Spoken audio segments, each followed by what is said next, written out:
सभी शिक्षक शिक्षार्थियों का मैं प्रज्ञान सर यूनिक प्रज्ञान यूट्यूब प्लेटफॉर्म पर हार्दिक स्वागत करता हूं। साथियों, सुबह के 5 बज चुके हैं और घड़ी की सुइयों ने कर दिया है इशारा। आपके लिए आपकी चहेती प्रश्नोत्तरी लेकर के आपके बीच उपस्थित हूँ। मुझे आशा ही नहीं पूर्ण विश्वास है कि प्रश्नोत्तरी 50 का नियमित अवलोकन आपकी परीक्षा को बेहतर करेगा। तो साथियों, प्रश्नोत्तरी 50 को प्रारंभ करें उससे पूर्व देखते हैं प्यारा सा सकारात्मक विचार। किस्मत के दरवाजे पर सर पीटने से बेहतर है दोस्त कि अपने कर्मों से तूफान पैदा कर और दरवाजे अपने आप खुल जाएं। जी हाँ दोस्तों, जीवन में इस ढंग से मेहनत कर दीजिए, इस ढंग से तैयारी कर दीजिए, इतनी बेहतर तैयारी हो कि सफलता आपको ढूंढती हुई आ जाए। तो इसी सकारात्मक विचार के साथ देखते हैं प्रश्नोत्तरी 50 का पहला प्रश्न। काफी रिपीट होने वाला प्रश्न। अभिव्यंजना का नूतन विधान अभिव्यंजना का नूतन विधान को छायावाद का मुख्य लक्षण किस आलोचक ने माना है? अभिव्यंजना के नूतन विधान को छायावाद का लक्षण मानने वाले आचार्य रामचंद्र शुक्ल हैं। दूसरा प्रश्न, राम राज्य का न्याय नाटक के नाटककार कौन है? राम राज्य का न्याय नाटक किसके द्वारा लिखा गया नाटक है? और अछूतानंद विकल्प सही जवाब। प्रश्न संख्या 3, कुतुबन के गुरु का नाम पूछा जा रहा है। कुतुबन के गुरु का नाम शेख बुरहान था। सीट नंबर 6 किस लेखिका का कहानी संग्रह है? सीट नंबर 6 किसका कहानी संग्रह है? ममता कालिया द्वारा लिखा गया 1978 ईस्वी का प्रकाशित कहानी संग्रह है सीट नंबर। प्रश्न संख्या 5, फणीश्वरनाथ रेणु का अधूरा उपन्यास कौन सा है? फणीश्वरनाथ रेणु का अधूरा उपन्यास राम रतन राय है और 1971 ईस्वी बिल्कुल सही जवाब। साथियों, प्रश्नोत्तरी 50 को प्रश्नोत्तर शैली में प्रस्तुत करने से कई फायदे हैं आपके। एक तो ये कि जिस समय आप किसी वर्किंग पीरियड में हैं, प्रश्नोत्तरी 50 को प्ले करके छोड़ दीजिए। प्रश्न और उत्तर आपको मिलते रहेंगे, बार बार रिवाइज होते रहेंगे और बार बार जो प्रश्न आपके कानों में जाएंगे वो फीड हो जाएंगे। एग्जाम में आपके लिए लाभ मिलेगा। ठहरा हुआ पानी किसकी रचना है? तो ठहरा हुआ पानी के रचनाकार शांति मेहरोत्रा हैं। 1975 ईस्वी इसका प्रकाशन हुआ। प्रश्न संख्या 7 है कि सर्वप्रथम नुक्ता लगाने का चिन्ह किसने प्रारंभ किया? सर्वप्रथम नुक्ता लगाने का चिन्ह प्रारंभ करने वाले राजा शुक और पितारे। प्रश्न संख्या 8 है कि अमर सिंह राठौर नाटक के नाटककार कौन है? तो अमर सिंह राठौर नाटक राधा चरण गोस्वामी द्वारा लिखा गया नाटक है। प्रश्न संख्या 9 है कि 10 तस्वीरें रेखाचित्र का प्रकाशन वर्ष पूछा जा रहा है। 10 तस्वीरें रेखाचित्र जगदीश चंद्र माथुर द्वारा 1963 ईस्वी का प्रकाशित रेखा चित्र है। प्रश्न संख्या 10 है कि बरवय रामायण किस भाषा में लिखा गया ग्रंथ है? बरवय रामायण अवधी भाषा में लिखा गया, जिसमें 69 छंद हैं बरवय के और 7 कांड हैं। तुलसीदास द्वारा लिखी गई है रचना है। प्रश्न संख्या 11 है कि सिद्ध सामंत काल की संज्ञा आदिकाल को किसने दी? सिद्ध सामंत काल की संज्ञा आदिकाल को देने वाले राहुल शांकृत्यायन। प्रश्न संख्या 12 है कि जलता हुआ रथ नाटक के नाटककार कौन है? जलता हुआ रथ नाटक का नाटककार स्वदेश दीपक हैं। 1998 ईस्वी का प्रकाशन हुआ। प्रश्न संख्या 13 है कि शोकोच्छ्वास काव्य के रचनाकार कौन है? शोकोच्छ्वास काव्य रचना जयशंकर प्रसाद द्वारा लिखी गई 1910 ईस्वी की प्रकाशित रचना है। प्रश्न संख्या 14 है कि किस साहित्यकार ने राष्ट्रभूमि मातृभूमि को सगुण मूर्ति सर्वेश की कहकर इसकी वंदना की है? मैथिली शरण गुप्त जी ने। 15वां प्रश्न, निहाल रांगी राघव के किस कहानी का पात्र है? तो गदल का। अगला प्रश्न है कि देशी नाम माला कुमार पाल चरित ग्रंथों के रचयिता कौन है? तो आचार्य हेमचंद। आत्मा और परमात्मा का गुप्त वाग विलास रहस्यवाद है और वही छायावाद किस विद्वान का?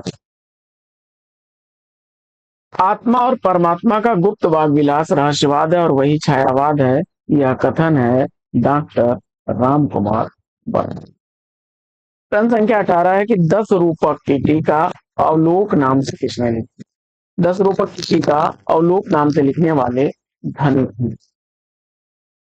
प्रश्न संख्या 19 है कि रामचंद्रिका को छंदों का अजायब घर किसने लिखा? रामचंद्रिका को छंदों का अजायब घर रामस्वरूप चतुर्वेदी ने लिखा। प्रश्न संख्या 20 है कि बालकृष्ण शर्मा पहला काव्य संग्रह कौन? बालकृष्ण शर्मा का पहला काव्य संग्रह कुमकुम है 1939 ईस्वी का। प्रश्न संख्या 21 है कि छायावाद काव्य न रहकर केवल अलंकृत संगीत बन गया था, किसका कथन है? छायावाद काव्य न रहकर यह कथन सुनीता नंद। प्रश्न संख्या 22 है कि नल दमयंती नाटक नल दमयंती नाटक का नाटककार कृष्ण भट्ट है और 1895 ईस्वी इस नाटक का रचनाकार। प्रश्न संख्या 23 काफी रिपीट होने वाला प्रश्न कि जगदम्बा बाबू गांव आ रहे, कहानी संग्रह किस लेखिका का है? तो चित्रा मुदगल जी का है। 24वां प्रश्न दादू की रचनाओं का प्रमाणिक संकलन दादू दयाल शीर्षक से किसने संपादित किया? दादू की रचनाओं का प्रमाणिक संकलन दादू दयाल शीर्षक से लिखने वाले हैं परशुराम चतुर्वेदी। 25वां प्रश्न है कि डॉक्टर गणपत चंद्र गुप्त ने हिंदी नवगीत का प्रवर्तक किसे माना है? गणपत चंद्र गुप्त जी ने हिंदी नवगीत का प्रवर्तक राजेंद्र प्रसाद सिंह को माना। प्रश्न संख्या 26 है कि दुलाई वाली कहानी के कहानीकार कौन है? दुलाई वाली कहानी राजेंद्र बाला घोष यानी बंग महिला राजेंद्र बाला घोष द्वारा लिखी गई कहानी है। 1907 ईस्वी इस कहानी का प्रकाशन है। प्रश्न संख्या 27 है कि भूख के 3 दिन सच बोलने की भूल किसके कहानी संग्रह है? भूख के 3 दिन सच बोलने की भूल ये यशपाल द्वारा लिखे गए कहानी संग्रह है। भूख के 3 दिन 1968 ईस्वी की। वहीं सच बोलने की भूल 1962 ईस्वी की कहानी। उत्तर प्रदेश सरकार द्वारा 1947 ईस्वी में गठित देवनागरी लिपि सुधार समिति के अध्यक्ष कौन थे? 1947 में उत्तर प्रदेश सरकार द्वारा गठित देवनागरी लिपि सुधार समिति के अध्यक्ष थे आचार्य नरेंद्र। 29वां प्रश्न है कि प्राणार्पण नाम से गणेश शंकर विद्यार्थी के बलिदान पर लिखे गए खंड काव्य की रचयिता कौन है? प्राणार्पण नाम से गणेश शंकर विद्यार्थी के बलिदान पर लिखा गया खंड काव्य बालकृष्ण शर्मा नवीन का है। 30वां प्रश्न अंतिम अध्याय किसके जीवन पर आधारित बनी? अंतिम अध्याय उपेंद्रनाथ अस के जीवन पर आधारित उपन्यास 1970 ईस्वी उपन्यास का प्रकाशन हुआ और उसके लेखक भैरव प्रसाद गुप्त हैं। भैरव प्रसाद गुप्त। संख्या 31 मधुपर्क उतार चढ़ाव कहानी के लेखक कौन है? मधुपर्क उतार चढ़ाव कहानी भगवती प्रसाद वाजपेयी जी की है। मधुपर्क 1929 ईस्वी की, वहीं उतार चढ़ाव 1950 ईस्वी की प्रकाशित कहानी। क्रम संख्या 32 है कि सुनाले सहवाल चिंता काव्य संग्रह के रचनाकार कौन? सुनाले सहवाल चिंता काव्य संग्रह अज्ञे द्वारा लिखा गया है। सुनाले सहवाल 1968 ईस्वी, वहीं चिंता 1942 ईस्वी का प्रकाशित काव्य। क्रम संख्या 33 है कि मयंक मंजरी नाटक के नाटककार कौन है? तो मयंक मंजरी नाटक का नाटककार किशोरीलाल गोस्वामी है और 1991 से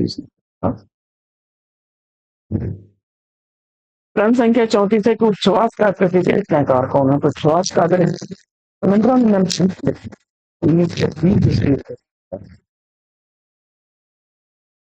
35वां प्रश्न है कि राधा कृष्णदास के उस उपन्यास का नाम क्या है जिसमें गोवध वर्णन है?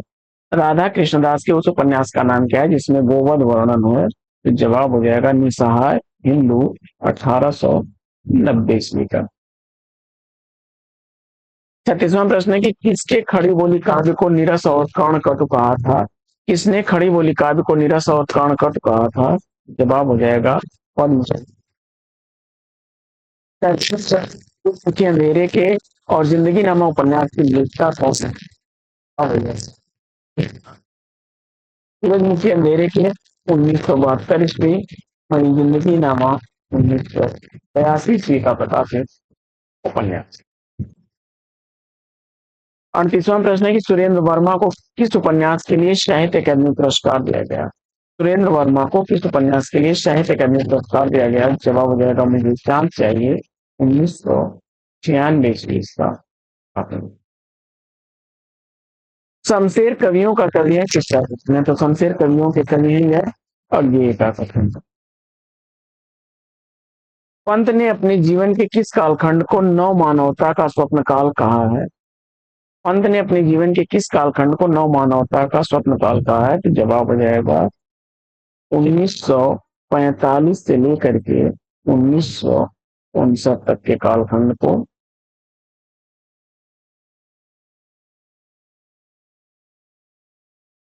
छायावाद को भाव प्रकाशन का एक नया मार्ग, छायावाद को भाव प्रकाशन का एक नया मार्ग कहने वाले हैं। अगला प्रश्न है कि अमीर खुसरो को अवधी भाषा का, अमीर खुसरो को अवधी भाषा का प्रथम कवि कहने वाले राम कुमार वर्मा। प्रश्न संख्या 43 है कि रस को ब्रह्मानंद सहोदर सर्वप्रथम किसने कहा है? रस को ब्रह्मानंद सहोदर सर्वप्रथम किसने कहा? जवाब हो जाएगा भट्ट नायक। आत्मदाह उपन्यास के लेखक कौन है? आत्मदाह उपन्यास के तुलसीदास शास्त्री द्वारा लिखा गया 1935 ईस्वी का प्रकाशित उपन्यास। महारानी पद्मावती नाटक का प्रकाशन वर्ष क्या है? महारानी पद्मावती नाटक राधा कृष्णदास द्वारा 1982 ईस्वी का प्रकाशित नाटक है। प्रश्न संख्या 46 है कि किस कवि ने काव्यकृति पल्लव को कल्पना का विह्वल कहा है? किस कवि ने काव्यकृति पल्लव को कल्पना का विह्वल कहा है? तो जवाब हो जाएगा सुनीता नंदन पंत ने। अंग दर्पण व रस प्रबोध की रचनाकार कौन है? तो अंग दर्पण व रस प्रबोध रसलीन की रचना है। अंग दर्पण 1737 ईस्वी की, वहीं रस प्रबोध 1741 ईस्वी की रचना। प्रश्न संख्या 48 है कि अपनी वेदना को मधुमेह पीड़ा किस कवित्री ने कहा है? तो अपनी वेदना को मधुमेह पीड़ा कहने वाली इस कवित्री ने महादेवी वर्मा। प्रश्न संख्या 49 है कि मिश्र बंधुओं के अनुसार हिंदी का प्रथम गद्य लेखक कौन है? मिश्र बंधुओं के अनुसार हिंदी का प्रथम गद्य लेखक गोरखनाथ। 50वां प्रश्न है कि आत्मा की आंखें धूप और धुआं किस कवि की रचना है? आत्मा की आंखें और धूप और धुआं रामधारी सिंह दिनकर की रचना है। आत्मा की आंखें 1964 ईस्वी, धूप और धुआं 1951 ईस्वी की प्रकाशित रचना है। तो साथियों प्रश्नोत्तरी 50 लेके आज यहीं पर विराम। वीडियो कैसा लगा कमेंट करके जरूर बताइए। आज की इस वीडियो में लेते हैं विराम और लेते हैं आपसे विदा। फिर मिलते हैं अगले वीडियो में एक नए प्रश्न नए टॉपिक एक नए अंदाज में। तब तक के लिए लेते हैं आपसे विदा। आपका जीवन मंगल ना हो।